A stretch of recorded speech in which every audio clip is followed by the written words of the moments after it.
Hello again. Welcome back. It's time to read part 2 of our book together. The Sound of a Wild Snail Eating. I wonder if I was reading too fast last time. I listened to a little bit of it. Maybe I'll read a little bit slower. My daughters complain that I drive too slowly now. Maybe as I get older, I like to do things more and more slowly. But maybe you'll enjoy a slower reading, since you and I both have nothing else to do right now other than to just sit and read this book together. So, should we jump into it? Part 2, A Green Kingdom. Here is a quote from Sir William Osler, a physician who lived from 1849 to 1919. Dr. Osler said, "Think not of the amount to be accomplished, the difficulties to be overcome, or the end to be attained, but set earnestly at the little task at your elbow, letting that be sufficient for the day."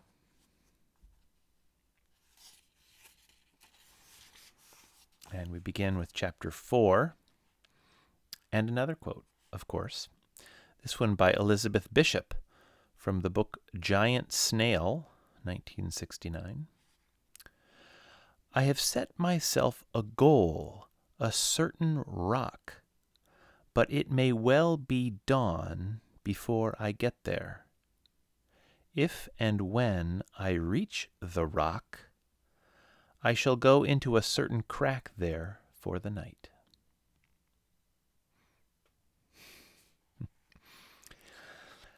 Despite its small size, the snail was a fearless and tireless explorer.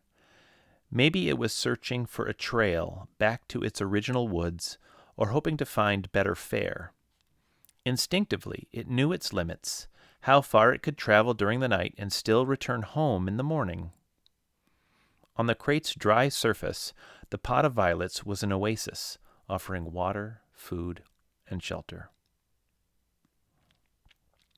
Setting off on an expedition, its tentacles stretched out in anticipation. The snail appeared confident about where it was going, as if what it was looking for was just a few inches farther ahead. Watching it glide along was a welcome distraction and provided a sort of meditation. My often frantic and frustrated thoughts would gradually settle down to match its calm, smooth pace. With its mysterious, fluid movement, the snail was the quintessential Tai Chi master. I began to worry about how far the snail might go in the night, the difficulties it might encounter in its travels, and what risky thing it might choose to sample for a meal. Ink, pastels, and label glues didn't seem like good forage for a snail. This brought to mind a children's verse from the A. Milne poem The Four Friends, about an elephant, a lion, a goat, and a small snail named James. Quote, "James gave the huffle of a snail in danger, and nobody heard him at all." End quote. I didn't think that a snail could make the sound of a huffle, but I didn't want to find out. Though the bed and breakfast arrangement in the flower pot had worked for a while, I wanted the snail to have a safer and more natural home. There was a barn attached to the studio where I was staying, and in one of its dark corners my caregiver found an empty, rectangular glass aquarium. This was soon converted into a roomy terrarium filled with fresh native plants and other materials from the snail's own woods. Gold thread, aptly named for its colorful roots, holding its trio of delicate paw-shaped leaves high on a thin stem, partridge berry with its round, dark green leaves and its small, bright red berries, which lasted for months. The larger, waxy leaves of checkerberry, many kinds of moss, small polypody ferns, a tiny spruce tree, a rotting birch log, and a piece of old bark encrusted with multicolored lichen. Gulls flying over coastline sometimes drop mussels, and in the woods one often finds the empty blue shells where they've landed in the moss. Such a shell, with its silvery inside, now served as a natural basin for fresh drinking water. With an old leaf here and there, and a pine needle there, with an old leaf here and a pine needle there, the terrarium looked as though a bit of native forest floor, with all its natural disarray, had been lifted up and placed inside. The moist, lush vibrancy of the plants reminded me of the woods after a rainstorm. It was a world fit for a snail, and it was a welcome sight for my own eyes as well.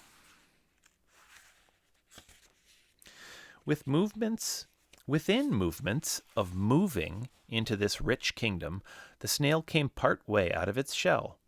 Its tentacles quivered with interest, and it set off to investigate the new terrain. It crawled along the dead log, drank water out of the mussel shell, investigated the mosses, climbed up the terrarium's glass inside, and then chose a dark private corner and went to sleep, nestled in some moss. While the snail slept, I explored the terrarium from my bed, letting my eyes wander through the miniature hills and dales of its fresh green landscape. The variety of mosses was so satisfying, from a deep, loose softness to dense mounds with fuzzy and velvety textures. Their hues ranged from bright green grass greens to deep dark greens, and from sharp lemon greens to light blue greens. Polypody ferns gently arched their beautiful 4-inch fronds, their youngest fiddleheads still tightly curled. In my woods at home, along the brook, these ferns lived on the sheer sides of granite boulders. They survive on a margin of rock where the air is humid and alive with the brook's energy. Their rhizomes find sustenance in cracks and crevices. Buried beneath the winter's ice and snow each year, they magically send up new fronds every spring, a primeval perseverance. The fresh terrarium at my side was lovely all by itself, a green and growing ecosystem. That it provided a magnificent backdrop for the humble brown snail was all the better. While the snail must have missed its familiar woods, the terrarium at least offered a more comfortable and natural world than the flower pot. The snail would be safe in the terrarium, safer even than in the wild, as there were no predators hiding behind a leaf or swooping down from the sky. As my snail watching continued, I wanted to know more about how to care properly for my small companion. My caregiver unearthed a decades-old paperback book titled Odd Pets by Dorothy Hogner. In addition to providing basic information on snails, Hogner suggested feeding them a diet of mushrooms. There were some fresh portobellos in the kitchen refrigerator. A single portobello was about 50 times larger than my snail, and so my caregiver cut a generous slice and placed it in the terrarium. The snail loved the mushroom. It was so happy to have a familiar food after weeks of nothing but wilted flowers that for several days it slept right next to the huge piece of portobello, waking throughout the day to reach up and nibble before sinking back into a well-fed slumber. Each night, a surprisingly large portion of the mushroom would vanish until, by the end of the week, the very last piece had disappeared.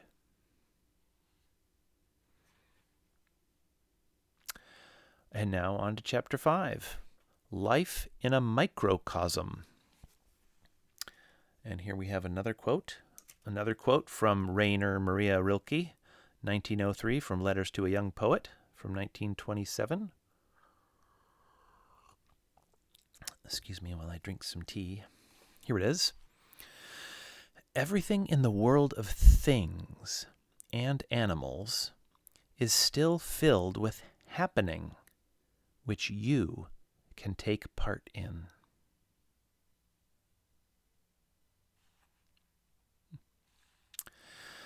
The snail consumed an entire slice of portobello every week.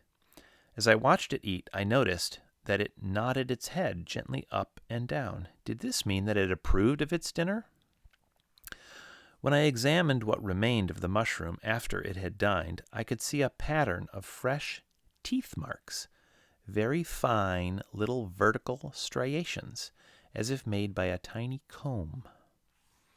Half the fun of having the snail as a companion was that it kept finding new places, new sleeping places. So there was an ongoing game of hide and seek in the terrarium. It would blend so well into the woodland plants that I'd have to sleuth out its latest hiding spot. If the day was cloudy or rainy, the snail awoke and was active, and I was amazed at how fast it moved. I'd see it in one place at one moment, and then my mind would wander off, and I'd have to search the terrarium to find it again. The creature seemed to defy physics. It moved over the tips of mosses without bending them, and it could travel straight up the stem of a fern and then continue upside down along the frond's underside. Its tiny weight caused the fern frond to bend into an arc, yet the snail was unfazed. It was perfectly comfortable in any position and at any angle or height.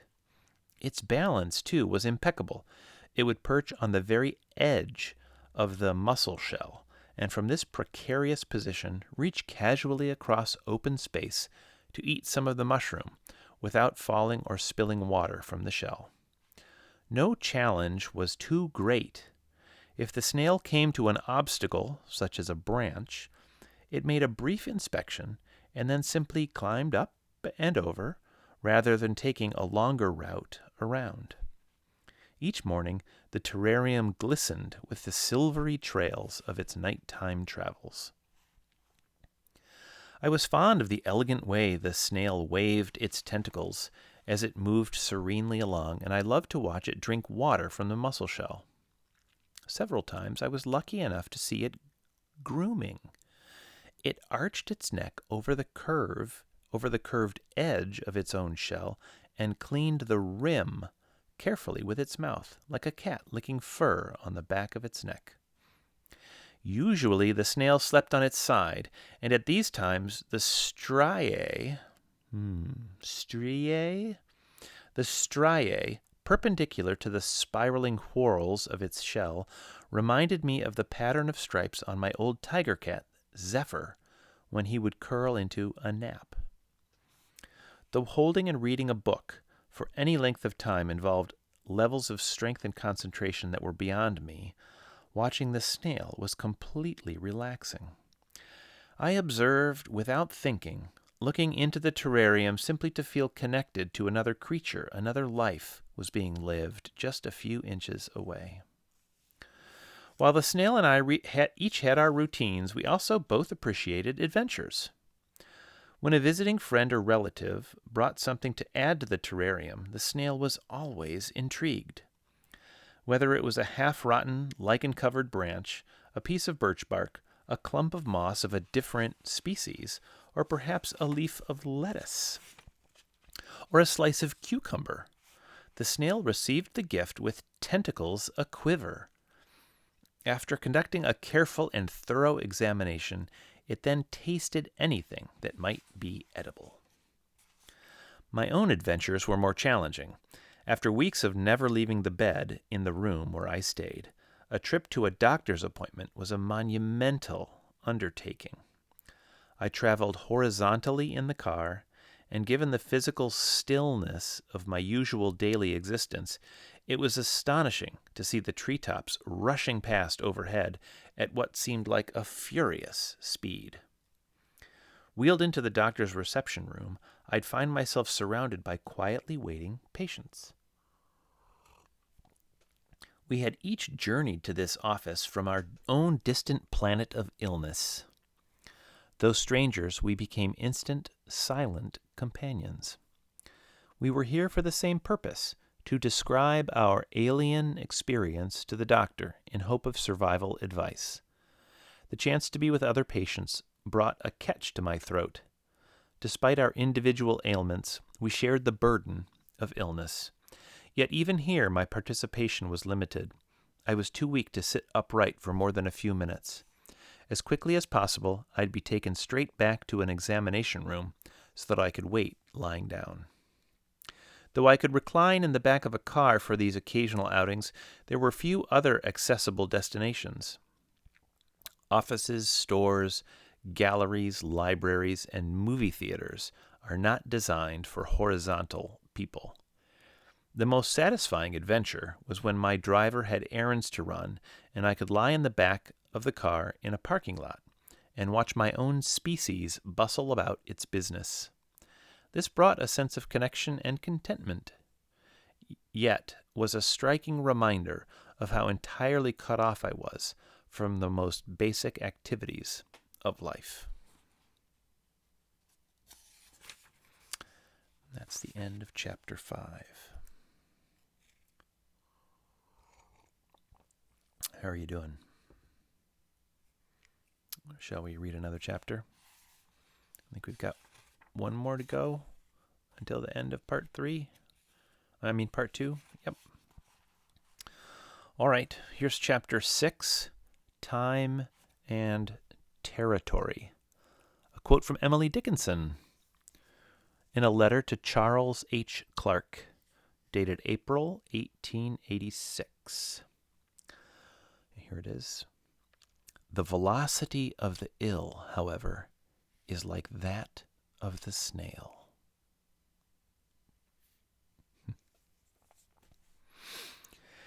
Inches from my bed and from each other stood the terrarium and a clock. While life in the terrarium flourished, time ticked away its seconds. But the relationship between time and the snail confused me. The snail would make its way through the terrarium while the hands of the clock hardly moved, so I often thought the snail traveled faster than time. Then, absorbed in snail watching, I'd find that time had flown by unnoticed. And what about the unfurling of a fern frond? Its pace was undetectable, yet day by day it too reached toward its goal. The mountain of things I felt I needed to do reached the moon. Yet there was little I could do about anything, and time continued to drag me along its path. We are all hostages of time. We each have the same number of minutes and hours to live within a day, yet to me it didn't feel equally doled out. My illness brought me such an abundance of time that time was nearly all I had. My friends had so little time that I often wished I could give them what time I could not use. It was perplexing how in losing health I had gained something so coveted, but to so little purpose. I eagerly awaited visitors, but the anticipation and the extra energy of greetings caused a numbing exhaustion. As the first stories unfolded, my spirit held on to the conversation as best it could. I so wanted these connections to the outside world. But my body sank beneath waves of weakness. Still, my friends were golden threads randomly appearing in the monotonous fabric of my days. Each visit was a window that opened momentarily into the life I had once known, always falling shut before I could make my way back through. The visits were like dreams from which I awoke once more alone. As the snail's world grew more familiar, my own human world became less so. My species was so large, so rushed, and so confusing. I found myself preoccupied with the energy level of my visitors, and I started to observe them in the same detail with which I observed the snail. The random way my friends moved around the room astonished me. It was as if they didn't know what to do with their energy. They were so careless with it. There were spontaneous gestures of their arms, the toss of a head, a sudden bend into a full body stretch, as if it were nothing at all. Or they might comb their fingers unnecessarily through their hair. It took time for visitors to settle down. They sat and fidgeted for a while, then slowly relaxed until a calmness finally spread through them. They began to talk about more interesting things, but halfway through a visit they would notice how little I moved, the stillness of my body, and an odd quietness would come over them. They would worry about wearing me out, but I could also see that I was a reminder of all they feared: chance, uncertainty, loss, and the sharp edge of mortality. Those of us with illnesses are the holders of the silent fears of those with good health.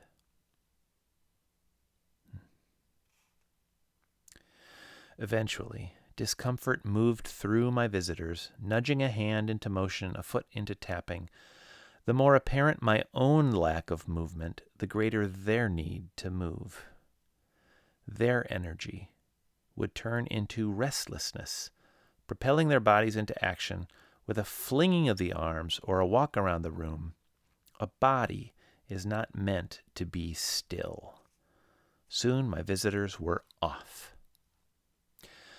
My dog Brandy was a mix of golden retriever and yellow lab.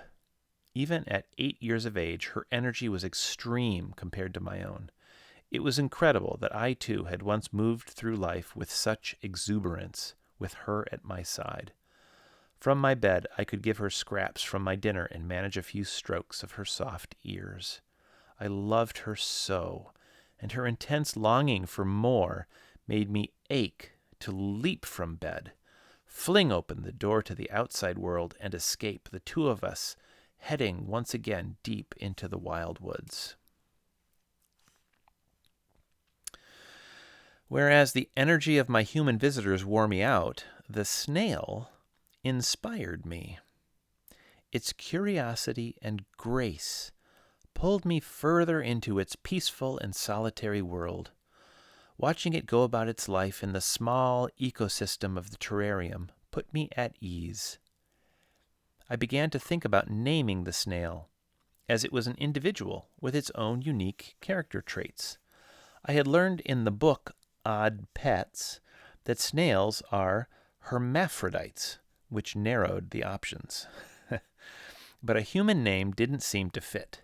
The snail was not just an individual creature that I was coming to know.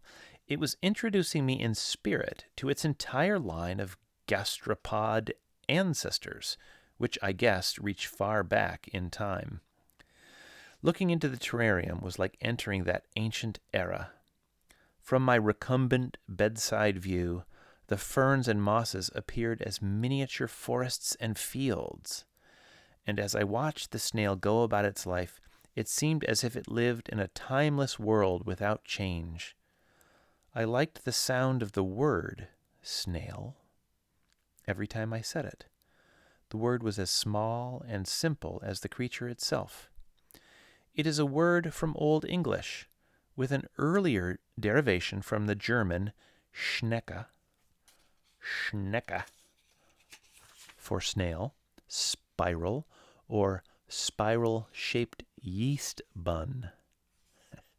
So in the end, I decided not to name my companion, but to continue to refer to it as the snail. Given its tiny footprint, the snail had plenty of territory in the terrarium to survey in minute detail, finding endless nooks and crannies of interest.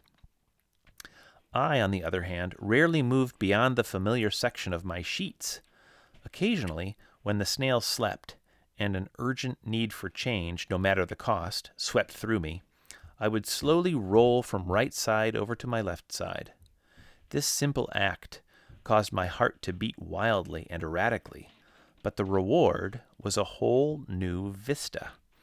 The other side of my room was spread out before me like a map with countless possibilities of far-away adventures. including the most tantalizing of things, a window and a door. Nothing, of course, was in reach. I could just see into the corner of the bathroom, where I knew if I could only look farther in, I would find a clawfoot bathtub. Just to think of a bath, the kind one could settle into as if it were a relaxing normal routine, caused an unfathomable longing. Across the room there was a shelf that held many books, each cover a different hue, their titles of possible interest, if only I could decipher them. But the distance was too great. There was a window I could look out if only I could stand, and there was the door to the outside world. Was this truly a door that I would someday open and walk through, as if walking out into the world were an ordinary thing to do? I would look at the door until it reminded me of all the places I could not go. Then, exhausted and empty from my audacious adventure, I'd make the slow roll back toward the kingdom of the terrarium and the tiny life it contained. And that's the end of part 2. The sound of a wild snail eating. Schnecke. See you next time.